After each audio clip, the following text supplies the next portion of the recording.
ሕፃኗ ትንፋሽ አጥሯታል። የለቅሷ ድምጽ የቦታውን ጸጥታ ሲሰባብረው በጉንጮቿ ላይ የሚወርደው እንባ የዓይኖቿን ብርሃን ጋርዶታል። እየተንሰቀሰቀች እግሮቿ እየተደናቀፉ ወደ እናቷ ተጠጋች። እናት ልጇን በዚህ ሁኔታ ስትመለከት ደነገጠች። የኔ ዓለም ምን ሆነሽ ነው? ምን አገኘች? ስትል እናት በለስላሳ ድምጽ ጠየቀች።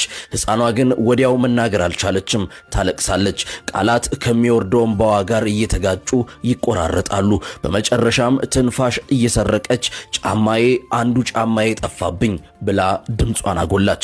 በእርምጃዋ መሃል የጠፋባት ጫማ ጉዳይ ዓለሙን ያጨለመባት መስሏል። እናት የልጅቷን ሁኔታ አስተዋለች። ችግሩ የጫማው መጥፋት ሳይሆን የልጅቷ የመረጋጋትና የማስተዋል ችግር እንደሆነ በፍጥነት ተረዳች።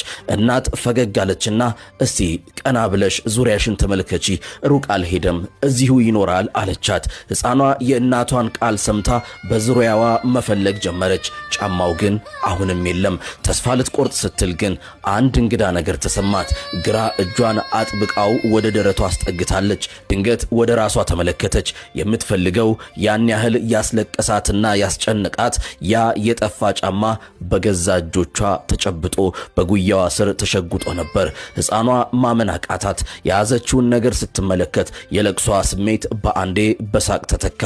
ሩቅ የፈለገችው ነገር እቅፏ ውስጥ እንደነበር ስታውቅ በራሷ ሁኔታ ተገርማ ፈገጋለች።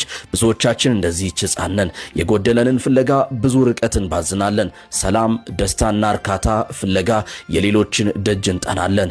ነገር ግን ልብ ብለን ብናስተውልና ወደ ራሳችን ብንመለከት የምንፈልገው ደስታ ያለው ሩቅ ሳይሆን እዚሁ እጃችን ላይ እኛው ጋር ነው። ዛሬን ለነገ እንኑር። መልካም ጊዜ።